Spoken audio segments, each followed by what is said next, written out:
نحمد و نصلی علی رسول الکریم اما بعد فاعوذ باللہ من الشیطان الرجیم بسم اللہ الرحمن الرحیم سبحان الذی اسری بعبدہ لیلا من المسجد الحرام الی المسجد الاقصی صدق اللہ العظیم۔ آج پورا عالم اسلام بیت المقدس اور فلسطین کے حوالے سے مسجد اقصی کے حوالے سے سراپا احتجاج ہے۔ پوری دنیا میں ہم دیکھ رہے ہیں کہ فلسطین کے لیے، مسجد اقصی کے لیے، بیت المقدس کے لیے ساری قوم سراپا احتجاج کھڑی ہے۔ ہم یہ سمجھ لیں کہ مسجد اقصی بیت المقدس کی اتنی اہمیت کیوں ہے۔ قرآن کریم کی آیت سورہ بنی اسرائیل پارہ نمبر 15، اس کی جو پہلی آیت ہے، اس میں اللہ رب العزت نے اس مسجد کا نام لے کر ذکر کیا ہے کہ سبحان الذی اسری بعبدہ لیلا من المسجد الحرام الی المسجد الاقصی، وہ ذات پاک ذات ہے جو اپنے بندے کو مسجد حرام سے مسجد اقصی تک لے گئی۔ رسول کریم صلی اللہ علیہ وسلم کا جو سفر معراج ہے، یہ مسجد حرام سے زمینی سفر آپ کا شروع ہوا ہے، اور مسجد اقصی یعنی بیت المقدس تک یہ آپ کا زمینی سفر ہے۔ پھر مسجد اقصی یعنی بیت المقدس سے اوپر ساتوں آسمانوں تک آپ کا یہ آسمانی سفر، اس کا آغاز بھی مسجد اقصی یعنی بیت المقدس سے ہوا ہے۔ اس کی اتنی اہمیت کیوں ہے اور مسلمان اس کے لیے سراپا احتجاج کیوں ہے، اور تمام عالم اسلام اس کو اپنے دین کا مرکز کیوں تصور کرتی ہے۔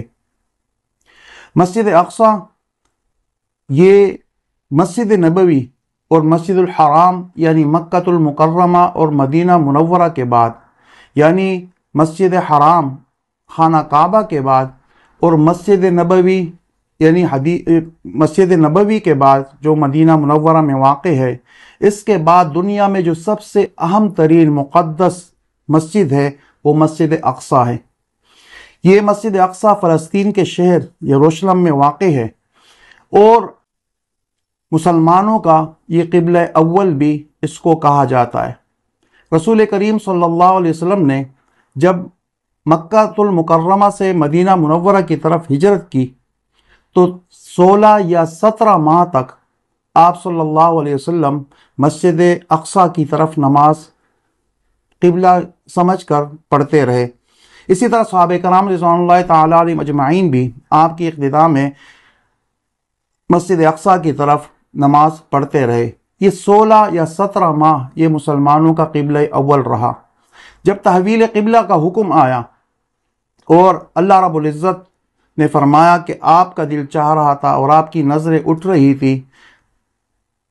بیت الحرام کی طرف، تو ہم نے آپ کے لیے خانہ کعبے کو قبلہ بنایا۔ اس کے بعد آپ علیہ الصلوۃ والسلام نے تحویل قبلہ کے بعد خانہ کعبہ یعنی بیت اللہ شریف کی طرف نماز پڑھتے رہے۔ مسجد اقصی یہ ان 3 مساجد میں دنیا میں جو سب سے قابل احترام مساجد ہے،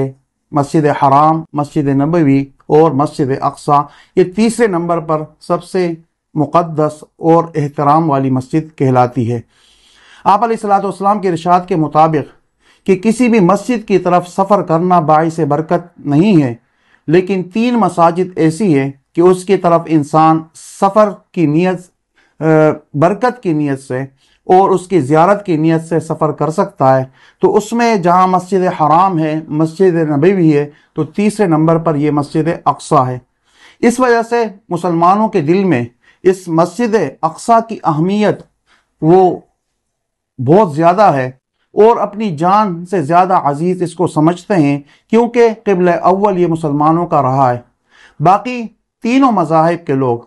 یہود ہو، نصارہ ہو، اہل ایمان مسلمان ہو، ان تینوں مذاہب کے درمیان میں اور ان تینوں مذہبوں کے پیروکار اس کو متفقہ طور پر قابل احترام مسجد سمجھتے ہیں۔ سن 16 ہجری میں حضرت عمر فاروق رضی اللہ تعالیٰ عنہ کے دور میں 16 ہجری میں اس مسجد اقصی کو یہود و نصارہ سے آزاد کرایا گیا، اور اس کی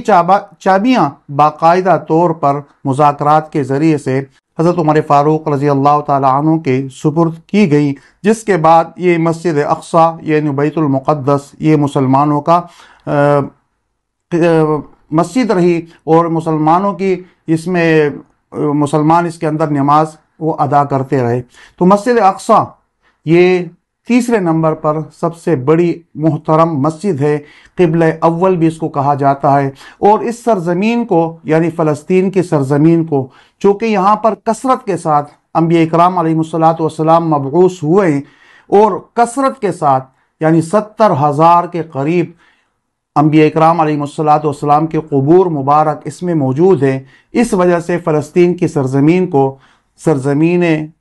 انبیاء بھی کہا جاتا ہے۔ تو اس مسجد کی اہمیت اور بیت المقدس کی اہمیت یہ مسلمانوں کے دل میں اس لیے زیادہ ہے، اور پوری دنیا میں اور سارے عالم اسلام کے اندر مسلمان وہ سراپا احتجاج ہے۔ اقصیٰ کے معنی ہوتے ہیں دور کی جگہ،